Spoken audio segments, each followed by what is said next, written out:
Sometimes I think about how things might have changed if my dad had not passed away that spring morning. I was just 6 years old, but I can still remember it like it happened yesterday. Dad was making pancakes, his special treat for Sunday.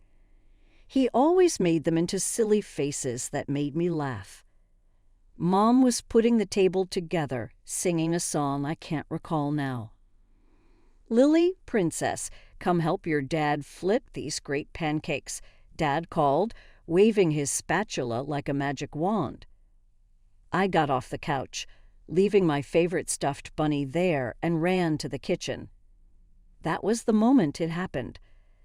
The spatula fell to the floor, and Dad grabbed his chest, looking very uncomfortable. After that, I remember only the loud ambulance sounds, the long hospital halls, and my mom crying. Just like that, my dad was gone, leaving an empty house that felt too big and too quiet. Mom didn't cry for very long, though. She met Richard at a support group for parents who have lost their partners. He looked nice, tall, with kind eyes and a gentle smile that made me think of Dad. They got married within a year, and he came to live in our house. I was getting used to having a new dad when Mom surprised me with more news. She was going to have a baby. I can still see her face shining with happiness when she said I would be a big sister.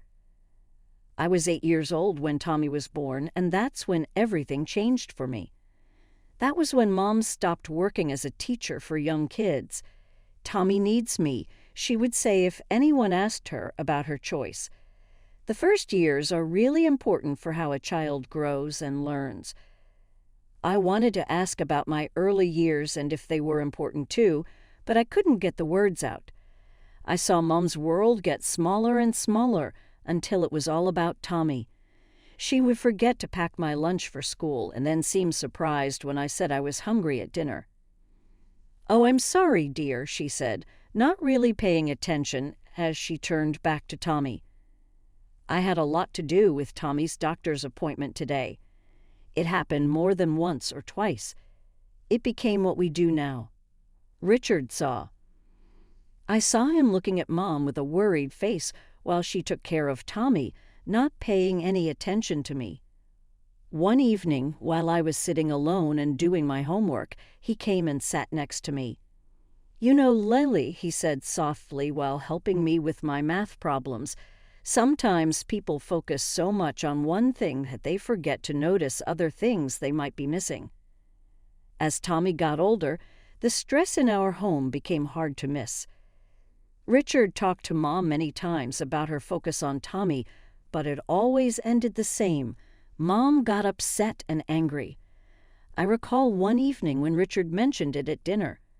Tommy was around 5 years old, moving his food around on his plate while Mom stood nearby, trying to get him to eat just one more bite. "Sarah," Richard said, setting his fork aside, "we need to talk about this. Don't keep staying so close to him like this. He has to learn to do things by himself." Mom's face quickly became serious. "What do you mean? That I am not a good mom?" "That's not what I meant, and you know it," Richard said, staying calm. "But you have 2 kids here, not just one, and also a husband, just so you know." I acted like I was really into my mashed potatoes, but I was listening closely to everything being said. "Tommy needs me," Mom said sharply. "He is still very young." "I was young too," I said quietly, but no one seemed to hear me. Things got serious when Richard said they should sign Tommy up for Little League baseball. I was sitting on the stairs, supposed to be doing my homework, when I heard them fighting in the kitchen. "No way." Mom's voice was loud and sharp. "Do you know how risky baseball can be? He might get hit by the ball or hurt his ankle." "Please, Sarah, he needs to live life. You can't keep him safe from everything." But Mom wouldn't change her mind. She signed Tommy up for art classes at the community center. I can still picture Tommy's sad face as he sat there, just moving his brush on the paper, while the other kids were really trying to learn. He stopped after 3 classes, and Mom said the teacher didn't get her son's creative side. At the same time, Richard began to hang out with me more. It could be that he wanted to balance how Mom acted, or maybe he just noticed a kid who needed support. He took me to my karate classes 3 times a week. He sat through every session and cheered louder than any other parent when I got my belts. While I was enjoying Richard's attention, Tommy was getting harder to deal with. He would leave his room really messy. There were toys and clothes all over the place, and Mom would look at me with that expression I had started to fear. "Lily, be a dear and clean up Tommy's room," she'd say, not really asking but telling. One day, Richard caught wind of this arrangement. "She's not his maid, Sarah," he protested. "He needs to learn to clean up after himself." That's when Mom burst into tears, pulling out her ultimate weapon. "I knew it. You love her more than your own son. How can you treat Tommy this way?" I watched Richard's face fall, saw the fight leave his eyes. He looked at me apologetically, then raised his hands and surrendered. "Fine. Have it your way," he said quietly, walking away. After that, he stopped arguing with Mom about Tommy. But the look he gave me said everything. He hadn't given up on me, even if he'd given up on fighting with Mom. It was a small comfort, but sometimes small comforts are all we have. High school graduation day was bittersweet. As I stood in my cap and gown, scanning the crowd, I spotted Richard beaming proudly. Mom was there too, but she kept checking her phone, probably texting Tommy's babysitter. Later that evening, Richard called me into his study. "I've been saving up," he said, pulling out a folder full of college brochures.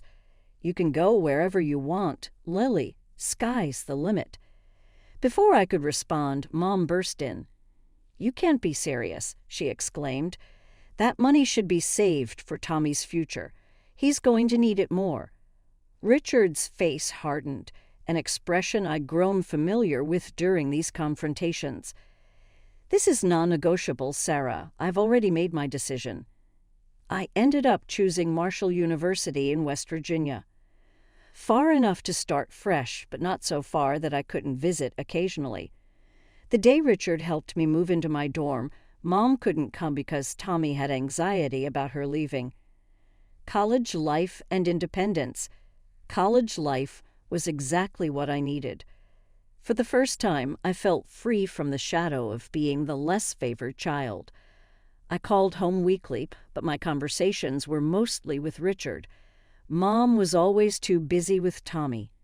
"Your brother's going through a difficult phase," Richard explained during one of our calls. His voice sounded tired. "He's hanging out with these kids from the wrong side of the tracks.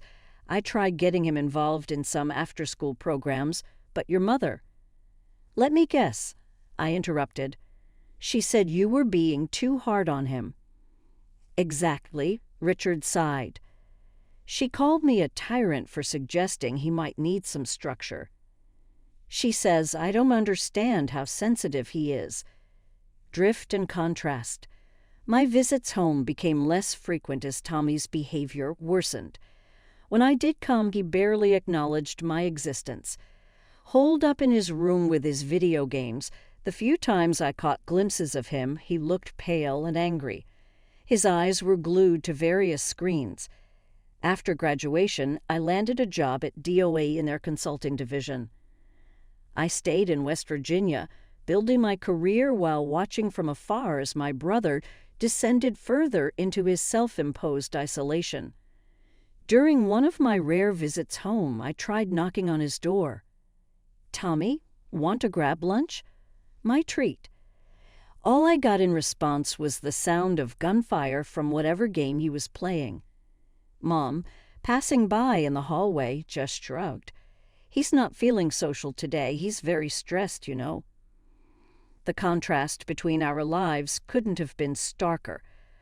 While I was pursuing my career goals, Tommy was pursuing virtual achievements, supported by Mom's endless excuses. Richard's disappointed face said it all. But by then, even he had largely given up on trying to intervene. Moving forward, by 27, I had finally saved enough for a down payment on my own place. It wasn't huge, just a one-bedroom apartment in a decent neighborhood, but it was mine. The day I got the keys, I couldn't stop smiling. All those years of saving, of brown bag lunches, and saying no to designer clothes had finally paid off. "You'll have to come see it," I said during my weekly call home. "I'm having a housewarming party next Saturday.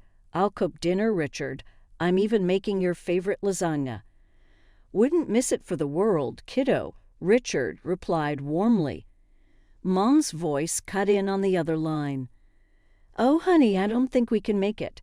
Tommy has plans that day." Plans. I couldn't keep the skepticism out of my voice. "What kind of plans?" "Very important ones," Mom said vaguely. I could hear Tommy's video game blasting in the background. The day of the housewarming, only Richard showed up. He brought a potted plant and a bottle of wine. "Your mother sends her love," he said. But we both knew that was a lie. A grim update. Over dinner, Richard filled me in on what was really happening at home. Tommy, now 20, hadn't bothered with college and spent his days either gaming or hanging out with his drinking buddies. Richard had tried to help, offering him a position at his construction company. "Just as a starting point, you know," Richard explained, twirling pasta on his fork. "Everyone needs to start somewhere." "But Sarah," he shook his head. "Sarah said it would be beneath him. Can you believe that?" Sarah said Tommy was too intelligent for manual labor. "Too intelligent to work, but not too intelligent to mooch off his parents," I muttered. Richard gave me a sad smile. "I keep trying, Lily. God knows I keep trying." Loss and reflection. That was the last real conversation we had. 2 years later, I got the call that changed everything. Richard had collapsed at work, a massive heart attack, just like my father. By the time I made it to the hospital, he was gone. The funeral was surreal. Mom put on quite a show, sobbing dramatically and telling anyone who would listen what a wonderful husband Richard had been. "We were so happy," she wailed. "How will we manage without him?" I watched her performance with a mix of disgust and pity. Her tears weren't for Richard. They were for herself. I could see the wheels turning behind her grief-stricken facade. Richard had been the sole breadwinner. Without his income, how would she maintain Tommy and the lifestyle to which he'd become accustomed? Tommy didn't even bother to wear a proper suit to the funeral. He showed up in wrinkled khakis and a polo shirt that had seen better days. He spent most of the service staring at his phone while Mom made excuses for him. He's processing his grief in his own way. A plea for help. Standing there at Richard's grave, I couldn't help but think about how history had repeated itself. Another father figure. Another heart attack. Another funeral. Only this time I was old enough to see everything clearly, including the fact that Mom's tears were more about her bank account than her broken heart. A year after Richard's death, I had mostly lost touch with Mom and Tommy. What little I knew came from Aunt Linda's occasional calls. "They're getting by on Richard's savings," she told me. "Your mom sold his Chevrolet last month. The tools from his workshop went before that." I try not to care.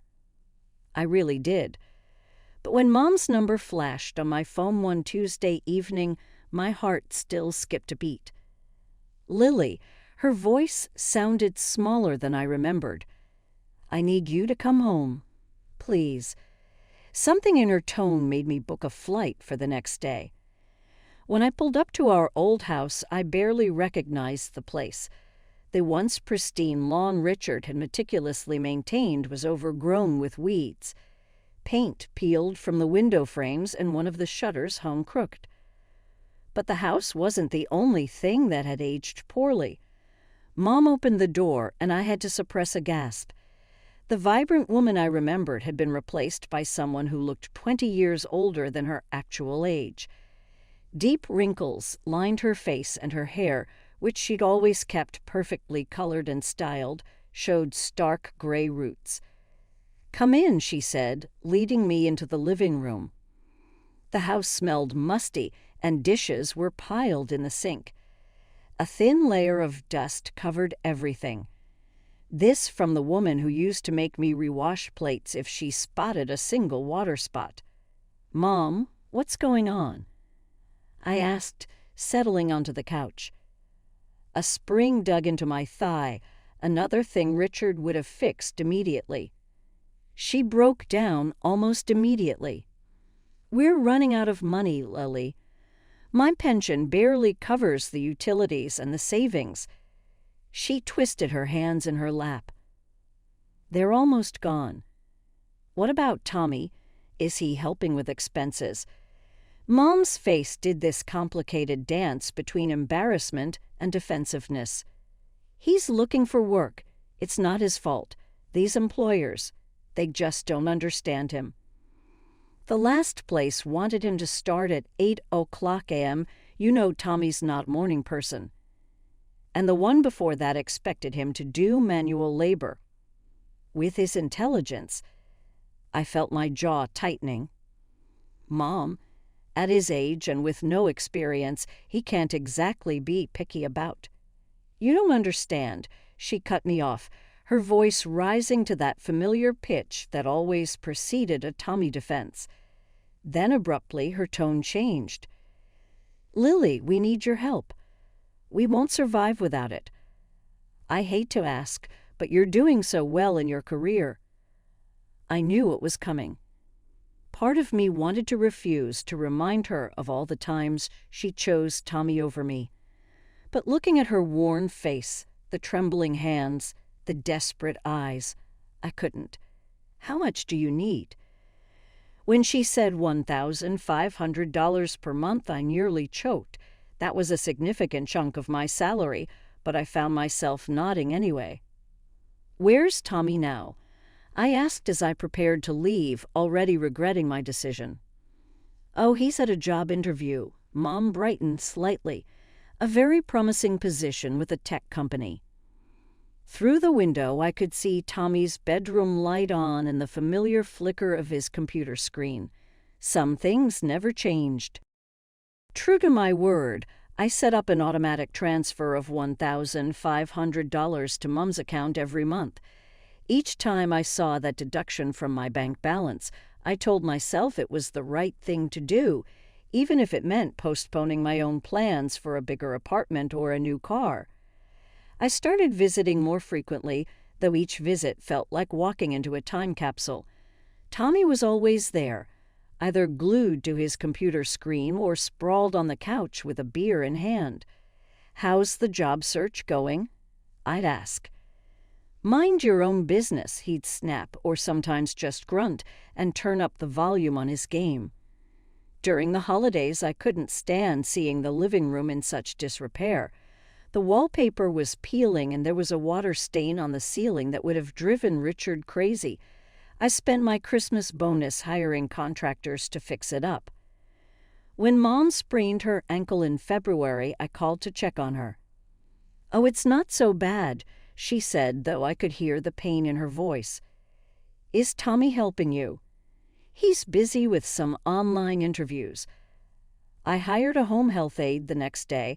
The money I'd been saving for a vacation went to cover her wages for the next 3 weeks. Then came the day I walked into the house and found a stranger sprawled across our sofa. She looked like she'd stepped out of a reality TV show. Fake nails that could double as weapons, heavy makeup, and clothes that left little to the imagination. She was scrolling through her phone, surrounded by empty chip bags and soda cans. "Who are you?" I asked, though I had a sinking feeling I knew the answer. Tommy emerged from his room. "This is Candy," he announced. "My fiancée. She lives here now." Candy didn't even look up from her phone, just popped her gum loudly. I watched in disbelief as she reached into the grocery bag I'd just brought and helped herself to the premium cookies I'd bought for Mom. "Nice to meet you, too," I muttered under my breath. Later that evening, I called Mom to get her take on the situation. "Oh, Lily," she sounded more animated than I'd heard her in months. "Isn't it wonderful? Tommy's finally settling down. Candy's been such a good influence on him. He hasn't gone out drinking with those awful friends in weeks." "That's because she's drinking all my imported beer at home," I thought, remembering the empty bottles I'd spotted in the recycling bin. But I held my tongue. "And he's talking about getting a job," Mom continued excitedly. "Candy's cousin knows someone at a tech startup. Tommy says it could be his big break." I made noncommittal noises while thinking about the dozens of big breaks Tommy had mentioned over the years, but Mom was so happy, living in her bubble of perpetual hope, that I didn't have the heart to burst it. My next visit home started like any other. I juggled grocery bags as I pushed open the front door, only to stop dead in my tracks. The house looked like a tornado had torn through it. Dirty dishes piled high in the sink, takeout containers scattered across every surface, and clothes strewn about the living room floor. Candy lay sprawled on the couch, perfectly manicured nails tapping away at her phone screen. She didn't even look up as I set down the groceries. "You know," I said, my voice sharp, "you live here rent-free, eating food that I pay for. The least you could do is wash a dish or two." She looked up slowly, a smirk playing across her heavily glossed lips. "Who do you think you are to come in here giving orders? This isn't your house." "I grew up here," I shot back. "You're just a guest." That's when she laughed, a harsh, triumphant sound that made my skin crawl. "Oh, honey, you've got it all wrong. This house belongs to Tommy now. Your mom signed everything over to him. There's a will and everything." I found Mom in the kitchen, organizing coupons she never used. "Is it true?" My voice sounded strange in my own ears. "Did you make a will leaving everything to Tommy?"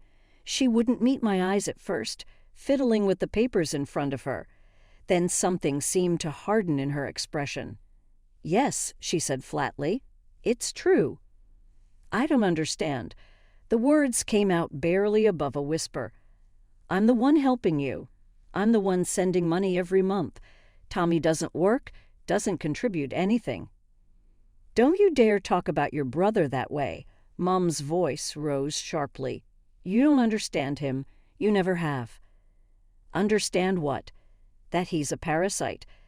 That he's perfectly content to live off my money while his girlfriend trashes our home." "Oh, stop being so dramatic." Mom's face twisted into something I didn't recognize. "You want to know the truth? I never loved you the way I love Tommy. He's better than you in every way that matters, and I don't want to see you here anymore."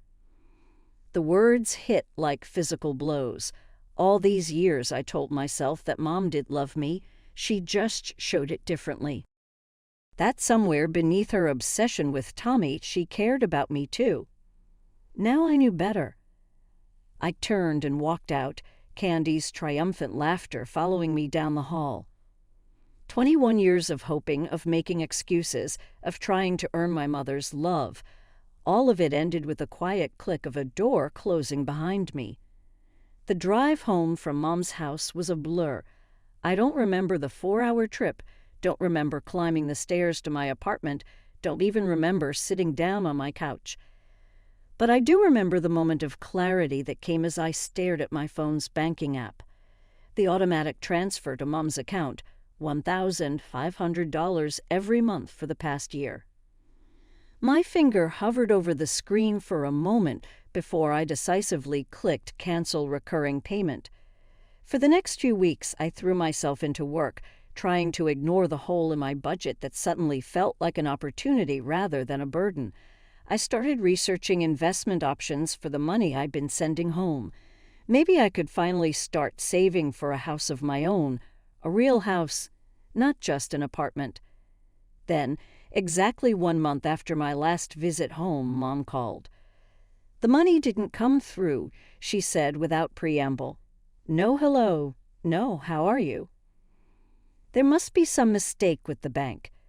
"There's no mistake," I replied, surprised by how steady my voice was.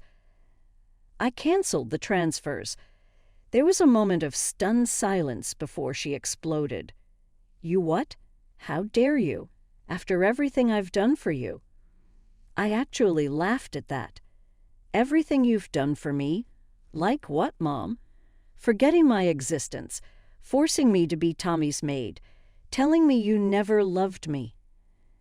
"That's not the same," she said, using her usual Tommy defense voice. "I was sad, but you can't just stop helping us. We really need that money. Tommy and Candy are getting ready for a trip to Cancun."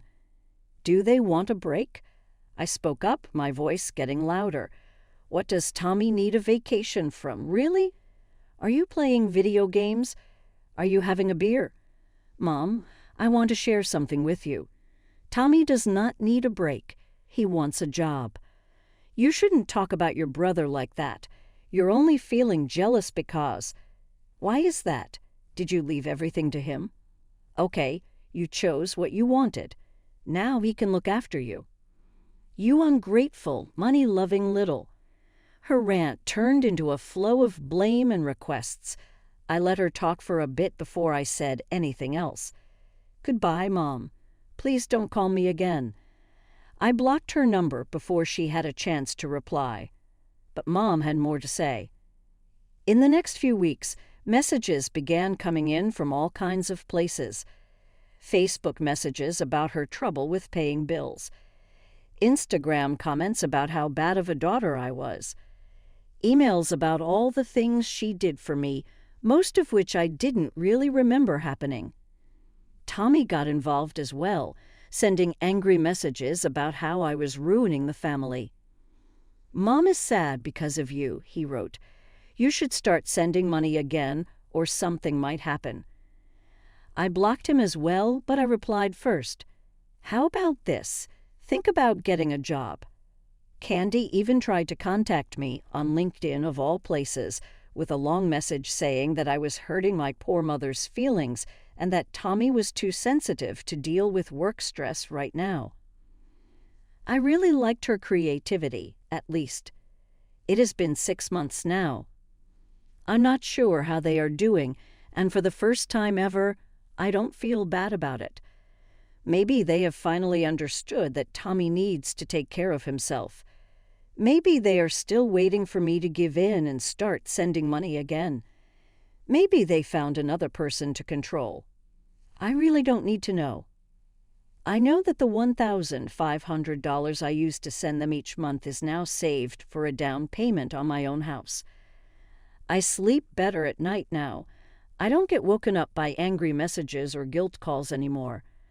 I'm sure Richard would be happy that I finally stood up for myself. The other day, I drove by a construction site and saw a sign that said, "Now hiring." I briefly considered snapping a photo and sending it to Tommy. But then I smiled and kept driving.